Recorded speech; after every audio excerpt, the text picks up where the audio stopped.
जब ये दोनों साइड बराबर हो जाएगी तो ये एल और बी बराबर कर दो, तो एम ए स्क्वायर बाय 6 नहीं आ जाएगा। स्क्वायर में यही तो फर्क है, ओमेगा की डायरेक्शन के हिसाब से हम लोग अपना हाथ घुमा लेते हैं और उसी के हिसाब से एल की डायरेक्शन भी लिखते हैं। ओमेगा अगर मान लो क्लॉकवाइज है तो अंदर की तरफ, ओमेगा अगर एंटी है तो रिंग, तो रिंग सबसे लेट पहुंचती है, उसकी वेलोसिटी सबसे कम होती है, टाइम सबसे ज्यादा लेती है, एक्सेलरेशन सबसे कम होता है। सबका ध्यान इधर, चीजें स्पीड से चलने वाली हैं क्योंकि इसका नाम है रैपिड रिवीजन, नाम है तो आरआर, है ना। और रैपिड रिवीजन में आज जो टॉपिक होगा उसका नाम है रोटेशनल मोशन, तो आर आर आर, तो इसीलिए आप लोग समझ सकते हैं कि आज कुछ तो खतरनाक होने वाला है। अच्छा, रोटेशनल मोशन इसलिए भी इंपॉर्टेंट हो जाता है हमारे लिए कि इससे एक सवाल तो आता ही है, पर कभी कभार 2 से 3 सवाल भी पूछ लिए जाते। अगर टफ सवाल आ गया तो हमसे नहीं होता। ऑल्दो हम लोगों ने क्लास में इसके बहुत अच्छे अच्छे सवाल किए हैं, तैयारी हम लोगों की ऐसी है कि हम लोग बहुत अच्छे अच्छे सवाल भी कर पाए, है ना। पर एग्जाम में जाके कई बार चीजें पलट जाती हैं, तो इसीलिए रिवीजन करना बहुत जरूरी है, और इसी के कारण आज हम लोग क्या करने वाले हैं, रैपिड रिवीजन। तो आओ इस रैपिड रिवीजन के अंदर रोटेशनल मोशन में क्या क्या टॉपिक पढ़ते हो, रोटेशनल मोशन में क्या क्या टॉपिक पढ़ते हो, जल्दी बताओ। मोमेंट ऑफ इनर्शिया, ताऊ, ये पढ़ते हैं। फिर इसके अंदर हम लोग थ्योरम पढ़ते हैं अलग अलग, है ना, perpendicular axis theorem, parallel axis theorem. इसी के अंदर मैं लिख देता हूं, एक तो हम लोग पढ़ते हैं बेटा परपैट, और दूसरी क्या पढ़ते हैं, परेट, याद है ना, परात और परपैट।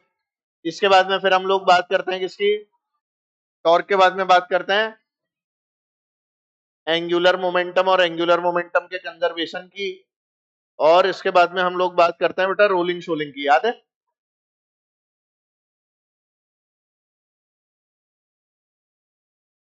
कोई खास बात तो नहीं बेटा, तो इधर ध्यान दो, है ना। देखो मैं फिर बता दूं, क्लास है ऑनलाइन वाला, हेलो गाइस, तो इसीलिए क्लास की तरह बैठ, समझ गया। इधर ध्यान, ध्यान यहां लगाओगे ना 100%, तो रिजल्ट जो है ना उसका 90% आने का चांस होता है। पर अगर आप लोगों ने ध्यान यहां पर क्लास में होकर भी 100% नहीं लगाया तो रिजल्ट नेगेटिव में भी आ सकता है, तो इसलिए बोल रहा हूं लगा लो। चलो आओ भाई देखें, तो सबसे पहले हम लोगों ने बेटा एंगुलर वेरिएबल्स के बारे में बात की। एंगुलर वेरिएबल्स कौन कौन से होते हैं, थीटा, ओमेगा, अल्फा। थीटा की जरूरत क्यों पड़ी, क्योंकि जरूरी नहीं है ना कि चीजें सिर्फ चल के जाएं, और अगर चीजें चल के जा रही हैं पर मैं अगर अपनी मुंडी घुमा रहा हूं तो क्या घूम रही है, थीटा घूम रही है। वो चाहे डिस्टेंस कवर कर रहा हो सबके लिए एक जैसी, पर मुंडी सब लोग अलग अलग घुमा सकते हैं, तो हमें एंगुलर वेरिएबल्स की जरूरत पड़ी। उसमें सबसे पहले हमने थीटा की बात की, और थीटा के साथ में क्या आई, एंगुलर वेलोसिटी। एंगुलर वेलोसिटी क्या थी बेटा, D theta by d T. इसकी यूनिट याद है सबको, रेडियन पर सेकेंड। फिर आया बेटा एंगुलर एक्सेलरेशन। एंगुलर एक्सेलरेशन क्या हो गया, d omega by d t, यानी change in angular velocity per unit time. और फिर इसी को d square theta by d t square लिख दिया। क्या इसको एक और तरीके से लिखा जा सकता है, कैसे, omega d omega by d theta, याद है। ये कहां से आया, a is equal to v d v by, सबको याद आ रहा है, ठीक है। एंगुलर मोमेंटम लिखने का तरीका, R cross P I omega, और इसी को प्यार से और क्या लिखते हैं, एम आर क्रॉस वी, ये भी याद है। टॉर्क लिखने का तरीका क्या, आर क्रॉस एफ या फिर डीएल बाई डी टी, और कोई तरीका, आई अल्फा, भूल गया टॉर्क का फॉर्मूला, आई अल्फा होता था ना, तो ताऊ बराबर आई अल्फा, ताऊ बराबर आई अल्फा, एल बराबर M R cross V, alpha की वैल्यूज लिख ली, तो ये सारी चीजें हम लोगों को काम में आती रहती है। अच्छा, ये वाली वैल्यू बहुत इंपॉर्टेंट है, एक तो आई ओमेगा वाली, और इधर ये आई अल्फा वाली। याद करो इससे कितनी सारी प्रॉब्लम सॉल्व की थी, है ना। अच्छा, टॉर्क में यहां ऊपर नीचे मत कर देना, आर क्रॉस एफ है तो आर क्रॉस एफ ही लेना, एफ क्रॉस आर का आंसर क्या बेटा, ऑपोजिट आएगा, और वो जो ऑपोजिट आंसर आएगा क्या वो ऑप्शन में होगा, ध्यान रखो, वो आंसर जरूर होगा, ये बात एकदम पक्की है। रोटेशनल काइनेटिक एनर्जी क्या बेटा, हाफ आई ओमेगा स्क्वायर, इसको अगर अपन लोग आई से मल्टीप्लाई डिवाइड करेंगे तो क्या एल स्क्वायर बाय 2i बन जाएगा। एक और इंपॉर्टेंट पॉइंट, रोटेशनल पावर क्या बेटा, tau dot omega. Simple power क्या होती थी, एफ डॉट वी, है ना, ट्रांसलेटरी पावर जैसे हम लोग बोल सकते हैं। तो फोर्स की जगह कौन आ गया बेटा, टॉर्क, और वेलोसिटी की जगह कौन आ गई, एंगुलर वेलोसिटी। बोलो, तो ये पावर क्या बन गई? रोटेटरी। याद है ना सबको? हमने ये बात बताई है आप लोगों को कि भाई जो हमारी ट्रांसलेटरी चीजें होती हैं उन्हीं का एंगुलर काउंटर पार्ट बनाना। तो अगर मैं काइनेटिक एनर्जी लिखना चाहूं ट्रांसलेटरी, तो वो क्या हाफ एम वी स्क्वायर होती है। अब यहां मास की जगह जो घुमाने में कष्ट दे रहा है, क्या वो आई है? और वी की जगह सारे फॉर्मूले यहां से बनाए जा सकते हैं, है ना। जैसे अपन लोग टॉर्क की वैल्यू मान लो आई अल्फा लिखते हैं, तो एफ की वैल्यू एम ए भी तो लिखी थी। तो मैंने बोला ना, फोर्स का काउंटर पार्ट कौन है? टॉर्क। मास का आई, ए का मोमेंटम क्या लिखा था? M V. तो एंगुलर मोमेंटम है एल। बोलो, एम की जगह क्या बेटा? आई। इसीलिए भूलते थोड़ी हैं। मोमेंटम बोले तो एम वी, एंगुलर बोले तो मास का आई और वी का ओमेगा, ए का अल्फा, ए का, ये चीजें आपको पता होनी चाहिए। ठीक है बेटा, अगर ये पता है तो हो जाता है। तो रोटेशनल पावर इसीलिए क्या होगी बेटा? Tau dot omega. इसी प्रकार से अगर कांस्टेंट एंगुलर इक्वेशन है, तो जैसे आप लोगों ने v बराबर u प्लस टी एस बराबर qt plus half T square और v square minus u square बराबर 2as लिखा था, क्या उसी प्रकार से यहाँ पर भी इक्वेशन लिख सकते हैं? ओमेगा की वैल्यू हो जाएगी omega not plus alpha T, theta equals to omega not T plus half alpha T square omega square minus omega not square is equal to 2 alpha theta. सही तो है? तुम नहीं बोल पाए इतनी जल्दी, मन में तो चल रहा था। मन में इतनी तेज चलना चाहिए सर, मन में तो और तेज चलता है, आपका तो स्लो था, है ना। मन में क्या चलता है ये तो मुझे भी पता है ना। ये होने के बाद में हमने बोला मोमेंट ऑफ इनर्शिया क्या होता है। मोमेंट ऑफ इनर्शिया स्केलर होता है कि वेक्टर? असल में टेंसर, है ना। पर हम लोग क्योंकि एक एक्सिस फिक्स रखते हैं तो हमारे लिए हमेशा कैसा है? स्केलर। अपन तो स्केलर स्केलर ही बोलते रहते हैं, रियल में टेंसर होता है। और कोई टेंसर क्वांटिटी? करंट, प्रेशर, जानते हो ना।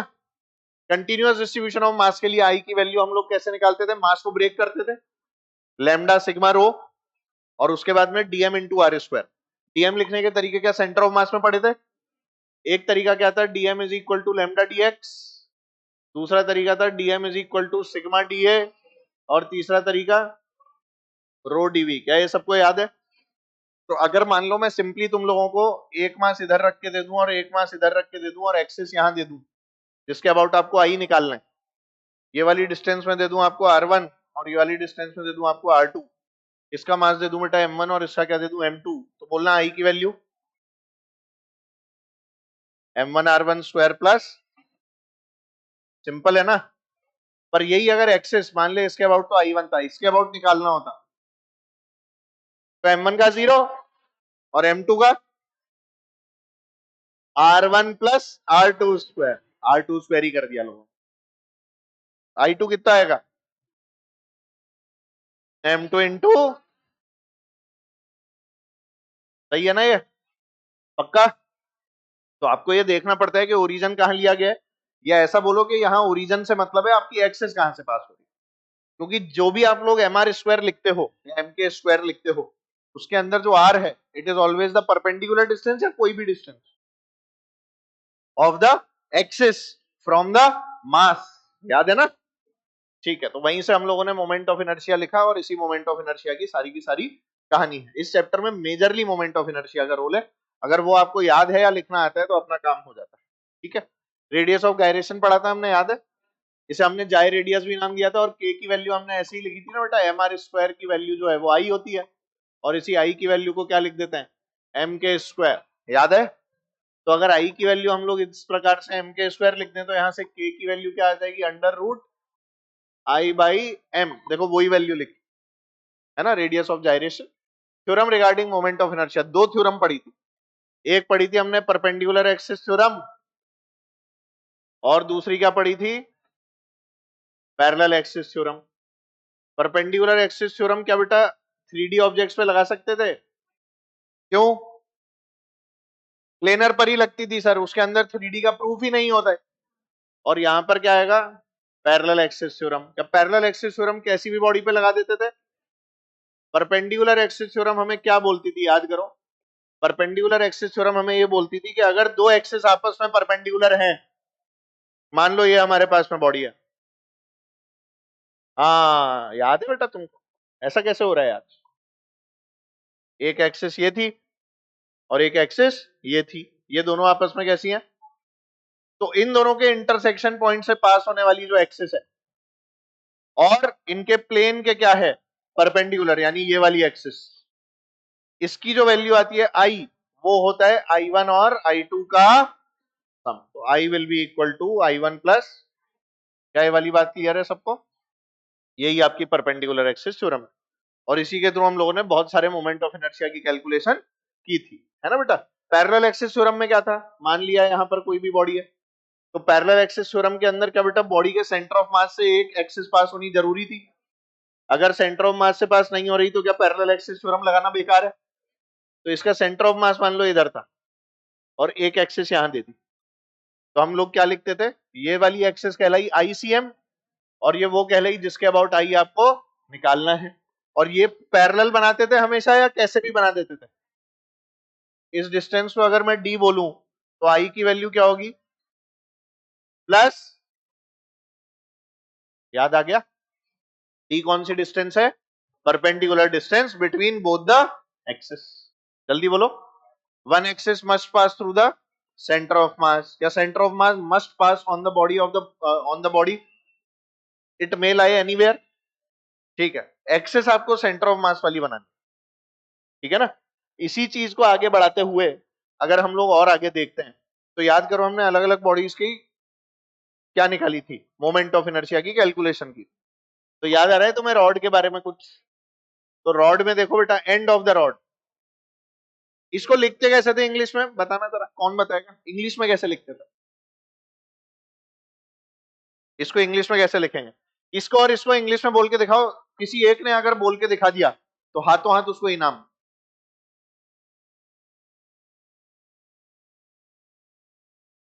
बैंड, इंग्लिश में बोलना पड़ेगा, बोल लेगा इंग्लिश में, है? इधर आके बोल के दिखा। वो यहां आके नहीं बोल पाऊंगा सर,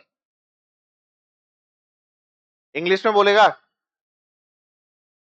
बोल लेगी इंग्लिश में, बोल ले आजा, अब बोल के दिखा, डरपोक हो, मेरे ही पास रह गया, मैं ही बोलूं मतलब, अच्छा बोल दे, चल वहीं से बोल। Perpendicular axis passing through the end of the rod, ठीक है, इसको बोल perpendicular axis passing through the centre of the rod. बहुत बढ़िया, अब प्राइज लेने आता, तालियां बजा दो भाई एक बार, अरे आजा भाई, इसमें शर्माने की क्या बात है, ये तो ऐसे सर नहीं, पीडब्ल्यू का नहीं है, आज नहीं आएगा,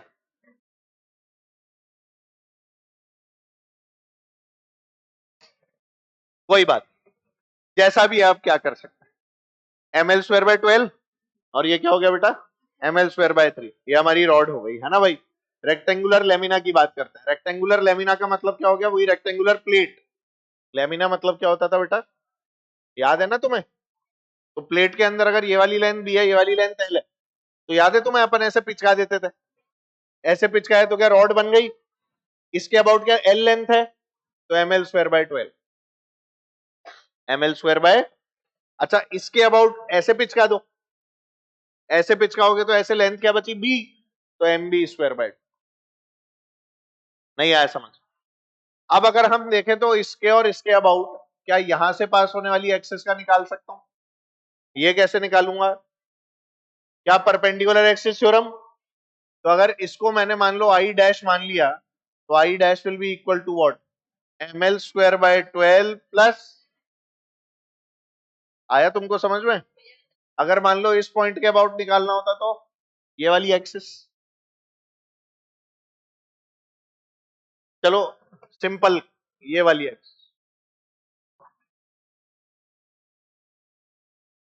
हाँ बोलो। आई, इसका नाम क्या रख दूं, I1 रख दूं, I डबल डैश रख देता हूं, चलो I डबल डैश लिखता हूं। किसके अबाउट पिचकाओगे, ऐसे पिचका दोगे ना, या ऐसे पिचकाओगे? ऐसे पिचकाओगे तो एसी के अबाउट आ जाएगा, ऐसे पिचका दिए तो क्या ml स्क्वायर बाय 12 खत्म। हाँ ml स्क्वायर बाय 3 सही है, हो गया, नहीं आया समझ। और अगर इसके अबाउट पूछते तो mb स्क्वायर बाय 3, और अगर इसके अबाउट पूछते तो अब आ जाएगा ml स्क्वायर बाय 3 प्लस, मैं सीधे ये पूछ रहा था इसलिए लौट गए ना तुम लोग, तो ऐसे लगा सकते, ठीक है। अब यहां पर यही निकाला हुआ है पर ये थोड़ा गलत लिख दिया है, इसको सही कर देते हैं, ब्रैकेट नहीं लगा रखा है ना, कोई बात, वो तो अच्छा है, अपने को पता तो लग गया कि गलत लिख हुई। हाँ बोलो, आई इक्वल्स टू प्लस, अपन ने ए और बी मान के निकाले थे शायद, याद आ रहा है ना। और यही अगर स्क्वायर होता तो इसके अबाउट क्या आता, एम ए स्क्वायर बाय 6, याद करवाया था मैंने चिल्ला चिल्ला के तुम, और डिराइव भी किया था ये सब। जब ये दोनों साइड बराबर हो जाएगी तो ये एल और बी बराबर कर दो, तो एम ए स्क्वायर बाय 6 नहीं आ जाएगा, स्क्वायर में यही तो फर्क है। सोच रहे हैं कि पता नहीं क्या बताया था, है ना। चलो बताओ, रिंग की geometrical axis M R square, तो I is equal to M times of R square. यहां बोलो डिस्क की geometrical axis M R square by, चलो जल्दी से एक और बात बताओ, यही अगर रिंग में ये वाली एक्सिस है क्या पैरेलल एक्सिस थ्योरम, तो अगर इसको मैंने आई वन बोला तो आई वन की वैल्यू क्या हो जाएगी बेटा, M R square plus M R square कितना, तो तुम लोग क्या एम आर स्क्वायर बाय 2 कैसे बोल रहे थे,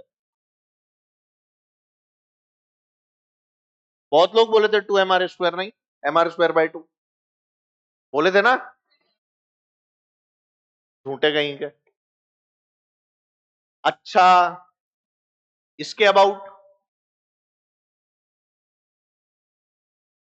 क्या इसके लिए परपेंडिकुलर एक्सिस थ्योरम लगाऊंगा, अगर ये आई है तो ये भी क्या होगा, और आई प्लस आई का वैल्यू क्या होगा, वेरी नाइस, और यहां से बेटा आई कितना आ जाएगा, तुम्हें आता है ना ये, तो क्या डिस्क में भी तुम लोग यही वाली बातें बता सकते हो, चलो इसके अबाउट बोल, है अरे पूरा बोलो, M R square by 2 plus M R square बराबर 3 एम आर स्क्वायर बाय 2, सबको आया। चलो भाई, अगर ये भी आ गया तो फिर शायद तुम इसके अबाउट भी निकाल दोगे, हैं एम आर स्क्वायर बाय, जानते हो ना ये सब, चलो बहुत अच्छा। ये क्या आ गया, सर्कुलर हॉलो डिस्क, इसे एन्यूलर एन्यूलर डिस्क बोला था अपन, क्या बोला था अपन ने, एन्यूलर डिस्क बोला था। और इस एन्यूलर डिस्क के लिए क्या किया था अपन ने बेटा, ये R1 और ये R2, तो इसको डिस्क की तरह ट्रीट करा के m by 2 R1 square plus R2 square, तो आई क्या लिखा था अपन ने, m बाई 2 और इनर रेडियस का स्क्वायर प्लस, ऐसे लिखा, ठीक है बच्चों। इसके बाद बारी आई किसकी, हॉलो सिलेंडर, क्या हॉलो सिलेंडर को पिचका दिया था, पिचकाया था तो क्या बनना था, रिंग बना था, तो आई की वैल्यू एम आर स्क्वायर, तो I is equal to M R square, याद है चपटाओ टेक्निक। अच्छा, इसको टेढ़ा कर दिया, टेढ़ा करके इसके अबाउट ऐसे पिचकाया तो एम एल स्क्वायर बाय 12, और इसके about M R square by 2, ring है ना, तो ये कितना आ जाएगा, M L square by 12 plus M R square by 2, ठीक है बेटा, यहां गलत लिख दिया, ये मत सोचना कि ये सही है, ठीक है, मिटा रहा हूं, ठीक है ना बेटा। चलो भाई, ये तो रिंग है, और रिंग में इसके अबाउट क्या होता है, एम आर स्क्वायर बाय 2, जानते हो ना, ठीक है। यही अगर सॉलिड होता तो आंसर क्या आता है, क्या सॉलिड का नहीं है, लिखवाओ, चलो सॉलिड का लिखवाओ, चपटा करेंगे तो डिस्क, तो सॉलिड के लिए क्या आ जाएगा बोलो, आई इक्वल्स टू, ये तो ज्योमेट्रिकल एक्सिस हो गई,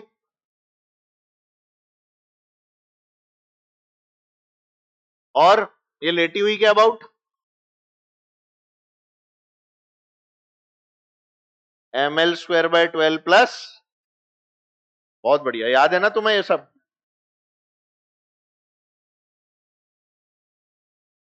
तो बड़ी बात है कि तुमको याद है। हालांकि कई लोग तो ऐसे बस होठ हिला रहे हैं ना दूसरों के साथ। आपके ही साथ सर, है ना? सॉलिड और हॉलो स्फीयर, सॉलिड स्फीयर याद है 2/5, तो सॉलिड के लिए 2/5 mr², है ना? अच्छा मान लिया ये एक्सिस बना दूं तो I1, हाँ बोलो, 2/5 mr² प्लस अंदर का पॉइंट होगा तो उसके हिसाब से डिस्टेंस ले लेंगे सर। क्यों? ये तुमने अभी रिसेंट में पढ़ा है या वैसे ही तुम मतलब नाटक कर रहे हो? पढ़ा है रिसेंट में, टेस्ट के लिए पढ़ते होंगे आजकल। अच्छा, हॉलो के लिए आई बोलो 2/3 mr², यहां बोलो 2/3 mr² प्लस, ऐसे ही करते हैं। आंसर बोलो। अच्छा बड़ा किसका है, सॉलिड स्फीयर का या हॉलो स्फीयर का? आई देखो तो सही, सॉलिड का 2/5 है 0.4, और ये 2/3 है 0.6। ये बड़ा है ना बेटा, इसका रेशो निकाल सकते हो? ऐसे सवाल पूछ लेते हैं एग्जाम में। रेशो ऑफ रेडियस ऑफ जाइरेशन आया था ना पिछली बार, पिछली से पिछली बार, याद है? रूट से रूट काट दिया था जिसमें नीट वालों ने, और फिर गलती भी नहीं मानी।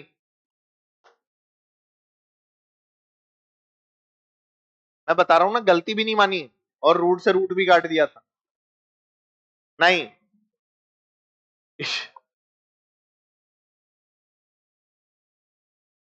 ठीक है ना भाई? चलो, तो ये जो अभी पढ़ा इसके बाद में क्या आ गया बेटा? फिर टॉर्क। तो बच्चों if we talk about torque, तो टॉर्क याद है तुम्हें R×F होता था। तो अगर मान लेते हैं कि इस तरह से हमारे पास में एक रॉड रखी है और ये हमारा वो पॉइंट है जहां से हमने रॉड को हिंज कर दिया है, तो क्या है, टॉर्क अपने मास के कारण ही घूमेगी। तो याद करो हम लोग ऐसे लिखते थे कि भैया नीचे क्या लग गया mg, और यहां से ये वाली डिस्टेंस कितनी है L/2, तो इसके ऊपर जो टॉर्क आता था क्या वो mg×L/2 आता था? भूल ही गए, याद है ना? और इसी mg×L/2 को अगर I अल्फा के बराबर लिख दूंगा तो क्या अल्फा आ जाएगा? ये सवाल याद है? हमने अलग अलग पॉइंट से हिंज कर दिया था, यहां से ऐसे किया था, ये वही वाला केस, ऐसे पकड़ा टुई, भूल गए? ऐसे पकड़ा, हल्का सा ढीला छोड़ा टुई, ऐसे हो रहा था ना, तो यही वाला केस था, है ना? इसको आई अल्फा कर दो तो अल्फा का वैल्यू भी पालो। अच्छा ये वाली चीज करने के बाद में हम लोगों ने ये देखा कि टॉर्क हमेशा R×F होता है, मतलब उसकी डायरेक्शन भी इंपॉर्टेंट है। इसमें क्या डायरेक्शन है? आर कहां से लिया जाता है? हिंज पॉइंट से, उस पॉइंट की तरफ जहां पर फोर्स है। तो क्या आर इधर, सीधा हाथ निकालो, सीधा हाथ बोल रहा हूं, सीधा, यूं कर रहा है यूं, और ऐसे स्टाइल से कर रहा है यूं, झुकेगा नहीं। तो ऐसे करो, झुकेगा, झुकेगा नहीं साल, साला साला मत बोलो, इधर देखो कल बोलोगे साला बोला, ऐसे ही हो तुम लोग। चलो, तो ये इधर, इधर आ गया ना? तो टॉर्क की डायरेक्शन क्या बेटा? क्रॉस। टॉर्क की डायरेक्शन, तो जिस पॉइंट के ऊपर फोर्स लग रहा होता है उस तरफ आर वेक्टर लेता है। तो अगर मान लो हम ऐसे डिफाइन करें कि ओ के अबाउट मेरे को टॉर्क लिखना है, और यहां पर कोई पॉइंट था जहां पर क्या लग रहा था बेटा? फोर्स लग रहा था, तो मेरा आर वेक्टर किस तरफ होगा? ओ से इस पॉइंट की तरफ, ये हमारा वेक्टर आर। और इस टॉर्क को फिर हमने कैसे लिखा था? या तो लिख लो आर परपेंडिकुलर टू एफ, या फिर लिख लो एफ परपेंडिकुलर टू आर, यानी आप किसी के भी कंपोनेंट्स कर सकते हैं, वो आपकी पर्सनल चॉइस है। याद है, दोनों के साथ में कंपोनेंट नहीं करने। और इसको कैसे लिखा था हमने? R F sine theta. Torque को ही हमने क्या लिखा था बेटा? आर एफ साइन थीटा, है ना? मैग्नीट्यूड लिख रहा हूं अभी, डायरेक्शन नहीं लगाई है, डायरेक्शन लगाऊंगा तो एन कैप में आ जाए। एन कैप कैसे आएगा? राइट हैंड हम रूल, सबको याद है टॉर्क के फंडे? ठीक है बेटा, टॉर्क के बाद में हमारी कहानी जो आती थी वो आती थी बेटा एंगुलर मोमेंटम की। और अगर आपको एंगुलर मोमेंटम की कहानी याद हो तो कैसे लिखते थे इसको? फॉर्मूला तो पढ़ लिया, L equals to m times of r cross v, है ना? mr क्रॉस v ऐसे ही तो बोलते थे। और इसका क्या मतलब था कि अगर मान लिया कोई p पॉइंट के अबाउट यहां पर कोई मास रखा हुआ है जो v वेलोसिटी से मूव कर रहा है, तो r वेक्टर कौन होगा? p पॉइंट से मास की तरफ r क्रॉस v। तो यहां भी डायरेक्शन किससे आएगी? क्रॉस प्रोडक्ट से, है ना? क्रॉस प्रोडक्ट मतलब राइट हैंड थंब रूल। इधर देखो ना, यहाँ ये डिफाइन तो किया था अभी अभी अपन ने, ये तो रहा, कहां चला गया? टॉर्क, टॉर्क के बाद में कहां डिफाइन? ये रहा एंगुलर मोमेंटम, यही तो कर रखा है, देख R cross P I omega, अभी तो बता के आया था, फिर भूल कैसे गए? अभी तो बोल रहे थे बहुत पढ़ रहे हो, अभी भूल गए। अच्छा, हमें दूसरा फॉर्मूला याद है सर बस, है ना? तो इसी को और क्या बोल सकता हूं बेटा? L equals to R cross P, P को एमवी लिख लिया इसलिए एम आर क्रॉस पी हो गया। और एक और तरीका क्या है? एल इक्वल्स टू ओमेगा की डायरेक्शन के हिसाब से हम लोग अपना हाथ घुमा लेते हैं और उसी के हिसाब से एल की डायरेक्शन भी लिख देता है। ओमेगा अगर मान लो क्लॉकवाइज है तो अंदर की तरफ, ओमेगा अगर आंटी है तो बाहर की तरफ। आंटी अंकल घुमाना होता है वो तुम्हें घुमाना अच्छे से आता है, सबको आता है घुमाना, ठीक है बेटा। तो एंगुलर मोमेंटम लिखने का तरीका ये था। एंगुलर मोमेंटम कंजर्वेशन कब होगा? है जब सिस्टम पे नेट टॉर्क, मोमेंटम कंजर्वेशन कब होता था? जब सिस्टम पे नेट फोर्स जीरो होता था, है ना बेटा? एंगुलर मोमेंटम कब कंजर्व होगा? जब नेट टॉर्क जीरो होगा, याद है ना? तो हम लोग क्या बोल सकते हैं इसमें? टाउ नेट की वैल्यू और कैसे लिखते हैं? DL by D T. ये जो बेटा यहाँ पर अब डीएल बाई डी टी लिखा हुआ है, इसमें एल को क्या करना है? कांस्टेंट, तभी तो टाउ नेट जीरो आएगा। तो हमने बोला एल इक्वल्स टू, यानी I one omega one is equal to, समझ में आ गया ना? ये एक सिंपल सा फंडा था एंगुलर मोमेंटम कंजर्वेशन का, जिसमें अपन ने घूमती हुई लड़की आइस स्केटिंग वाली, मैं अभी जाने वाला, है ना? घूमती हुई लड़की की बात की, मैं ही नीचे गिरने वाला, है ना? बात की थी ये सब। और समर सॉल्ट वगैरह जो खाते हैं, डाइविंग वगैरह के जो गेम्स होते हैं, उन सब के बारे में हमने चर्चा की थी, बहुत सारे सवाल किए थे। बाकी सवाल आपको इसके साथ अटैच शीट के अंदर मिल ही जाएंगे, तो आपको चिंता नहीं करनी है। ये हो गया। और इक्विलिब्रियम पढ़ा था, याद करो। इक्विलिब्रियम पढ़ा था ना इसमें? क्या होता था बेटा इक्विलिब्रियम? बोलो बोलो बोलो। एफ नेट तो जीरो हो ही सही, टाउ नेट भी क्या हो? अच्छा, क्या एफ नेट जीरो मतलब टाउ नेट जीरो? क्या टाउ नेट जीरो तो एफ नेट जीरो? पर इक्विलिब्रियम के लिए दोनों साथ साथ जीरो होने, याद है रॉड वाले सवाल किए थे? इस तरह से एक रॉड है, नीचे से एक फोर्स इधर लग रही है, एक फोर्स इधर लग रही है, तो बताओ ऊपर से कितनी फोर्स लगाऊं और कहां लगाऊं जिससे ये क्या रहे? इक्विलिब्रियम में। तो हमने बोला था कि सर ये जो भी फोर्स लगाओगे तो नेट टॉर्क क्या कर दोगे? जीरो। क्या किसी एक पॉइंट के अबाउट या किसी भी पॉइंट के अबाउट? चाहे पॉइंट यहां ले लो, यहां ले लो, यहां ले लो, हर तरफ से नेट टॉर्क की वैल्यू हमेशा क्या आनी चाहिए? आनी चाहिए कि नहीं? ये सारे क्वेश्चन हमने बहुत तादाद में कर रखे, है ना? बहुत तादाद में ये सारे सवाल कर रखे हैं। तो इक्विलिब्रियम तुम्हें याद है मतलब, है ना? ये सब पढ़ने के बाद में हमने एंट्री मारी थी किसमें? रोलिंग में। रोलिंग में जब एंट्री मारी थी तो रोलिंग में हमने बात की थी बेटा टोटल काइनेटिक एनर्जी की। रोलिंग का मतलब क्या होता था बेटा? फ्रिक्शन खुश। कौन सा फ्रिक्शन खुश? स्टैटिक या काइनेटिक? Static friction. रोलिंग मतलब ही स्टैटिक फ्रिक्शन। अगर रोलिंग हो रही है तो स्टैटिक फ्रिक्शन। मैंने बताया था ना बेटा, कैसे मैं रोटियां बेलता हूं घर पे, तो रोटी बेलता हूं तो स्लिप होती है या रोल करता हुआ जाता है मेरा बेलन? रोल। ये बेलन क्या कर रहा है? रोल कर रहा है, वही वाली बात, है ना? तो ये तो रोलिंग है। गाड़ी का टायर रोल करता है क्या स्लिप करता है? रोल क्यों करता है? क्योंकि अपन लोग स्टैटिक फ्रिक्शन की चर्चा कर रहे हैं। काइनेटिक फ्रिक्शन होता तो बहुत तेज जा रहे हो, एकदम से ब्रेक मारे, तो उस केस में क्या होता था? V greater than R omega. हालांकि तुम्हें कुछ याद नहीं आ रहा, तो अगर याद करो ये वेलोसिटी आपकी v है और इसको ओमेगा से अगर आपने घुमा दिया तो हम लोग कुछ ऐसा नहीं बोलते थे कि इस वाले पॉइंट की वेलोसिटी जो है वो v प्लस आर ओमेगा। यहां पर ये v तो इधर है ही सही, नीचे को क्या है बेटा आर ओमेगा। ये नीचे जो ग्राउंड वाला पॉइंट है इसकी क्या है बोलो v इधर और आर ओमेगा पीछे, और इस वाले पॉइंट की बोलो v इधर और आर ओमेगा ऊपर, याद है। और प्योर रोलिंग की कंडीशन क्या लिखी थी फिर हमने, फॉर v बराबर R omega pure rolling. Pure rolling का मतलब फ्रिक्शन क्या है, खुश। कौन सा फ्रिक्शन, स्टैटिक फ्रिक्शन, क्योंकि बेटा v equals to R omega होता ही नीचे वाला जो पॉइंट है उस वाले पॉइंट की वेलोसिटी क्या हो गई है, जीरो।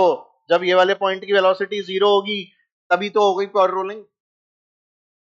अगर ये पॉइंट में v की value greater than R omega हो गई तो फिसलिंग हो जाएगी ना, अरे भूल गए क्या। और v अगर लेस देन आर ओमेगा हो गया तो अपनी जगह घूमता रहेगा, जो फंस जाता है मिट्टी में गड्ढे में, तो ये कौन सा है, घूमिंग एट सेम प्लेस, है ना। तो टायर तो वैसे भी घूम रहा था, रोटेशन में भी तो घूमता ही है, पर दिस इज घूमिंग एट विदाउट मूविंग फॉरवर्ड। तो ये सैंड में स्टक है और ये बहुत तेज गाड़ी चला रहे थे, ब्रेक मारा पुस, इसीलिए गाड़ी में क्या लगाते हैं, ईबीडी और एबीएस। ईबीडी और ईबीडी होता है इलेक्ट्रॉनिक ब्रेक डिस्ट्रीब्यूशन, एबीएस होता है एंटी ब्रेकिंग सिस्टम, है ना, एंटी लॉक ब्रेकिंग सिस्टम वैसे उसका फुल फॉर्म होता है। तो वो क्या करता है ना, इक्वली ट्रांसफर करता है सारे टायर्स को इलेक्ट्रॉनिकली, ब्रेक्स अप्लाई करने का एक तरीका, है ना। तो उससे गाड़ी जो आपकी इधर उधर जो होती है ना वो इसी कारण तो होती है, मान ले इधर वाले टायर में ज्यादा ब्रेक लग गया, इधर वाले में कम लग गया, तो ईबीएस जो है ना वो आपको बचा लेता है और एबीएस से आपकी गाड़ी कंट्रोल में रहे। समझ गया बेटा, कई गाड़ियों में एबीएस होता है, ईबीएस नहीं होता, है ना। मतलब ईबीएस, ईबीडी और एबीएस, इलेक्ट्रॉनिक ब्रेक डिस्ट्रीब्यूशन और एबीएस। तो कई गाड़ियों में एबीएस होता है, ईबीडी नहीं होता, तो उसका फायदा ही नहीं है। दोनों साथ होते हैं तो फायदा, अपनी गाड़ी में दोनों ही नहीं है। अपनी पुरानी खटारा गाड़ी है उसमें दोनों नहीं है, उसका नाम ही जिस गाड़ी का डस्टर है, उसमें जरूरत है क्या ये सब, वो धूल उड़ाती हुई जाती है ना। तो ये कंसेप्ट याद है सबको, ठीक है। प्योर रोलिंग की कंडीशन यहां पर लिखी हुई है, देखो ये सारी वही कहानी जो मैंने तुम्हें बताई। पर जब रोलिंग में हम लोग काइनेटिक एनर्जी लिखते हैं तो उसके अंदर बेटा बॉडी आपकी आगे भी चलती है और साथ में घूमती भी है, तो हाफ एम वी स्क्वायर तो आता ही है, और साथ में हाफ आई ओमेगा स्क्वायर भी आ जाता है। आई की वैल्यू अगर हम लोग एम के स्क्वायर लिख दें और ओमेगा की वैल्यू को अगर वी बाय आर लिख दें तो याद करो हमने एक छोटा सिस्टम निकाला था इसका, जो क्या होता था, half M V square into और K square by R square के रेशो हमने कैलकुलेट कर रखे। रिंग के लिए, डिस्क के लिए हाफ, सॉलिड स्फीयर के लिए 2/5, हॉले के लिए 2/, याद है। और इसके थ्रू हम लोग फिर सारे टाइम, डिस्टेंस, है ना, याद है, सारी चीजें निकाल ली थी। वेलोसिटी क्या होगी, एक्सेलरेशन क्या होगा, कंपैरिजन क्या होगा, रश्मिका मंडाना वाला फॉर्मूला याद है, वही वाला है ना, सबको याद रहता है बेटा ये फॉर्मूला। चलो anyways, pure rolling motion on incline plane, incline plane पे जाते ही क्या बेटा, जी साइन थीटा हो जाएगा। नॉर्मल एक्सेलरेशन क्या होता था, मैंने तुम्हें याद करने का तरीका बताया था, जी साइन थीटा। और जैसे ही रोलिंग में जाओगे तो नीचे क्या लगा दोगे, 1 प्लस के स्क्वायर बाय, वेलोसिटी क्या होती थी, अंडर रूट 2gh होती थी, इसमें नीचे क्या लगा दोगे, बताया था ना ये सब। वही वाली चीजें यहाँ पर एज इट इज फॉलो हो रही हैं, जैसा कि आप लोग देख सकते हैं। एक्सेलरेशन, टॉर्क की वैल्यू तो वैसे ही पता है, ये वाली लाइन आपके काम की नहीं है, एंगुलर इंपल्स से रिलेटेड लाइन है वो, इसको हटा देता, ठीक है। हाँ बोलो, कोई कुछ बोला, इसमें तो यही आता है ना, ये तो फ्रिक्शन कोफिशिएंट है यहाँ पे। अरे छोड़ना, अपन ने सही लिख तो दिया, ऐसी तो कई किताबें सही कर दिया अपन ने।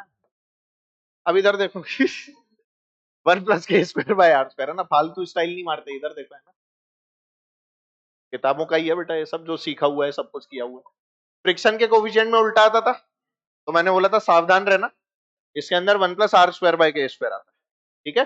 वेलोसिटी वगैरह सब आपको पता है क्या होती है, याद है क्या होती थी, √2gh/1 + k²/r²। टाइम भी निकाला था √2h/g रूट ऑफ नीचे वही 1 + k²/r²। जिसका 1 + k²/r² ज्यादा होगा उसका एक्सेलरेशन कम होगा, तो लेट पहुंचेगा। अब किसका सबसे ज्यादा होगा, रिंग, तो रिंग सबसे लेट पहुंचती है, उसकी वेलोसिटी सबसे कम होती है, टाइम सबसे ज्यादा लेती है, एक्सेलरेशन सबसे कम होता है। पक्की बात। Change in angular momentum delta L, delta L क्या हो जाएगा, टाउ डेल्टा टी, होगा कि नहीं, अरे ये वही है क्या, delta P is equal to F delta T, Newton का दूसरा लॉ। इसको कई लोग रोटेशन का सेकंड लॉ भी बोल देता है, बोलने में क्या है, वैसा है ना, जैसे टाउ बराबर आई अल्फा को फर्स्ट लॉ बोल देते हैं, क्योंकि एफ बराबर एम था ना, है ना, ऐसे नहीं बोलना चाहिए, है ना, मतलब आई की वैल्यू जो लिखते हैं ऐसे नहीं बोलते हैं, फालतू में बोला है मैंने। अरे टाउ बराबर आई अल्फा भी सेकंड लॉ ही है, कौन सा लॉ है, क्योंकि यहीं से तो आएगा इसलिए। बट एनीवेज ये सब बातें छोड़ो, नहीं नहीं ये तो छोड़नी थोड़ी है, रखनी है, हाँ ठीक है बेटा। Work done, normal work done क्या होता था, इंटीग्रल एफ डी एक्स, तो वर्क डन हो जाएगा आपका रोटेशनल वर्क डन, फोर्स की जगह बोलो टॉर्क, एक्स की जगह डी थीटा, रोटेशनल वर्क, ठीक है। अगर तुम वर्क एनर्जी थ्योरम लिखना चाहो तो वो भी लिख सकते हो, बोलो क्या हो जाएगी, W all is equal to K rotational वाली, तो हाफ आई ओमेगा स्क्वायर लिख दूं, और ये W कौन सा है, ये rotational, half I omega final square minus change in rotational kinetic energy, ठीक है। क्या हो गया, एक सवाल ये देख लो डायरेक्ट हो जाएगा, टॉर्क अबाउट ओरिजिन जब फोर्स इतनी है और आर वेक्टर ये है, जल्दी बोलो, आर क्रॉस एफ, के क्रॉस जे से क्या आना चाहिए, माइनस आई, आंसर क्या है, सॉल्व भी नहीं करना, बस के क्रॉस जे देख लो सीधे, आई क्रॉस जे से के आता है, जे क्रॉस के से आई आता है, के क्रॉस जे से माइनस आई आएगा, आंसर आ गया सी ऑप्शन। ये देख लो 2020 का सवाल है, और देख 19 में अच्छा होता था पेपर, है ना, 19 में पेपर अच्छा होता था, तो देख थोड़ा ठीक सवाल है। सॉलिड सिलेंडर दे रखा है, mass m, radius 4, rotating about its axis at the rate of this, torque required to stop after 2 pi revolution, तो इसमें सर्कुलर का भी फंडा लगेगा और उसके बाद में रोटेशन में टाउ बराबर आई अल्फा भी लगेगा, तो इसको प्रॉपर तरीके से सॉल्व करना पड़ेगा। आप लोग देख लेना, वैसे है यहाँ पर सॉल्यूशन, आप लोग भी देख लेना, आप पीडीएफ मिल जाएगा तो आपको पता लग जाएगा। तो मास आ गया, एंगुलर स्पीड हमने निकाल ली, और उसके बाद में हमने क्या निकाल लिया, उसका अल्फा, अल्फा निकाल के टाउ बराबर आई अल्फा, टाउ बराबर आई अल्फा किया तो हमारे पास में आई की वैल्यू पता होनी चाहिए, mr²/2 लिया, क्यों, क्योंकि क्या है, तो आई की वैल्यू क्या लेंगे बेटा, mr², तो इस तरह के सवाल आते थे, ऐसे सवाल दोबारा आ सकते हैं क्योंकि पेपर वापस पुराने पैटर्न पे जा चुका है ना, तो we are ready for it, right, ready है, तो चलो फिर अगली क्लास में मिलते हैं, इस चैप्टर को क्या करते हैं, स्वाहा करते हैं, और अगली क्लास में क्या पढ़ना है बोलो, बता दो, चलो बाय बोलो भाई, बाय बाय।